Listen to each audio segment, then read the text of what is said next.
Neste domingo, a palavra nos conduz a um discernimento profundo quanto à identidade crística. A identidade crística é um processo, é movimento, e os ventos do Espírito, que sopram onde quer, nos guiam por novos olhares e por novas atitudes. Os textos desta liturgia nos dizem que este processo engloba muitas relações.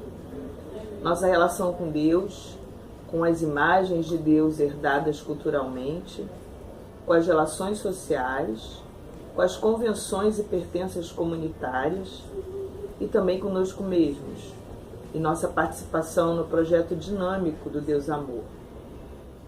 A primeira leitura, em Gênesis, nos remete às contradições existenciais. A presença do pecado, do sofrimento, é o oposto do desejo de harmonia do paraíso.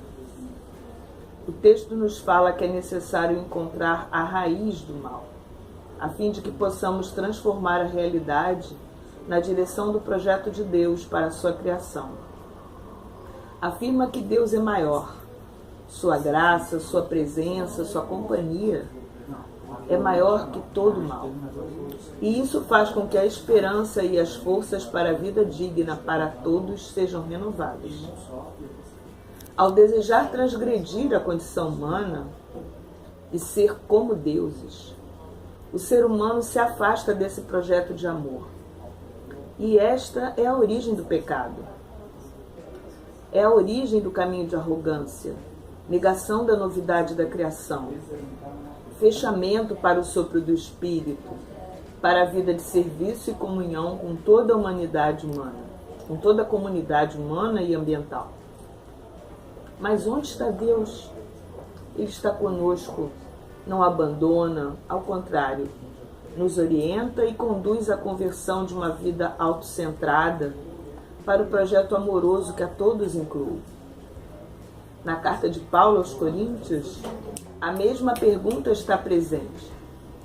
Como viver a identidade crística em um mundo que nega o caminho amoroso vivido por Jesus?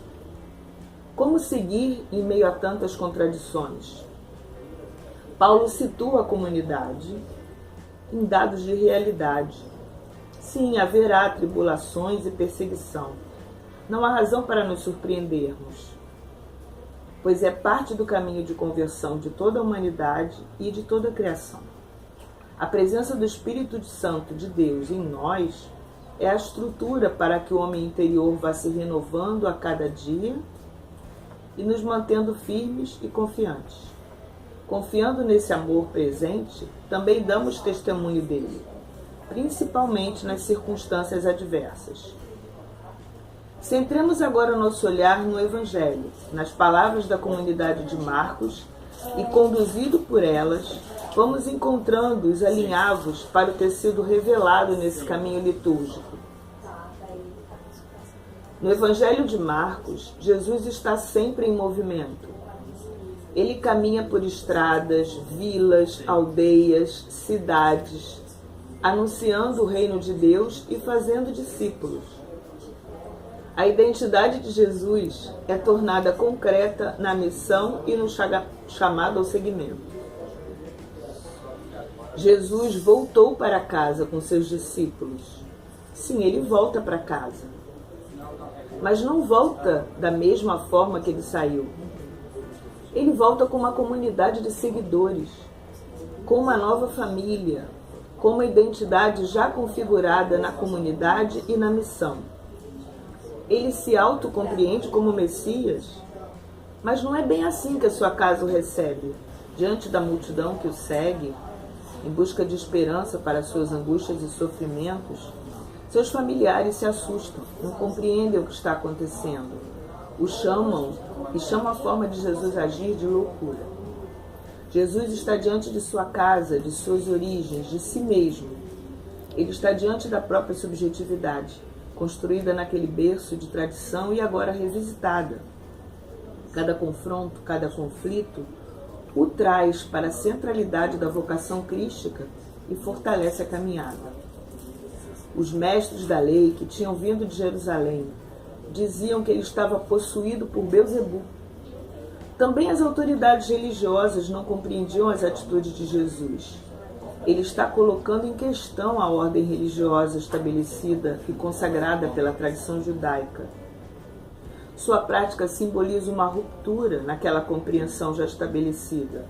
Ele percebe que as prioridades estão invertidas e retoma a compreensão de um Deus presente, que se relaciona com toda a criação, colocando sempre em primeiro lugar a integridade, a dignidade de cada pessoa. Se a interpretação das práticas religiosas não favorece a comunhão de todos, na dignidade de filhos e filhas de Deus, esta precisa ser revista, pois está à frente do projeto de Deus e não obediente e responsiva a ele. Mas quem blasfemar contra o Espírito Santo nunca será perdoado. Esse alerta é mais uma vez reorientador das práticas religiosas. É o seguimento de Jesus que nos coloca na dinâmica salvífica e não há outro caminho. Procurar outros caminhos é como blasfemar diante do sopro divino, que habita seu ser e o interpela a viver na dignidade de filhos e filhas de Deus. Ver em Jesus algo diabólico, que divide o ser humano, é se distanciar não apenas da identidade de Jesus, mas da própria identidade, pois nossa própria vocação é a realização da identidade crística em nossa história pessoal e na história da humanidade. Quem faz a vontade de Deus, esse é meu irmão, minha irmã e minha mãe. O que determina a filiação é a comunhão familiar e o seguimento de Jesus. Não representa aqui uma contestação da presença de seus familiares ou de sua mãe, e sim uma afirmação de que todos se tornam seguidores do projeto do amor maior. Todos se colocam no caminho do reino, no mesmo discipulado. Quando os laços familiares ficam tão estreitos que não há mais espaço para pessoas, grupos, ele não oferece espaço para os mais necessitados, para todos os filhos e filhas de Deus. Jesus convida, assim, a uma nova compreensão de família, uma família ampliada, colocada toda a serviço do reino de amor. As situações de conflito, de confronto, nos interpelam à revisão de nossa identidade, de nossas práticas afetivas, familiares e sociais. É como se nos chamassem de volta ao centro, ao Cristo. Sermos interpelados, questionados, é movimento que devemos acolher com maturidade e responsabilidade, e não como um movimento de retaliação que pode nos afastar da centralidade crística. A luz vem para iluminar as trevas. Então, é parte da dinâmica da vida que elas surjam. Se apresentem, para que pouco a pouco sejam incorporadas e haja apenas a luz definitiva do amor que a todos abraça e realiza.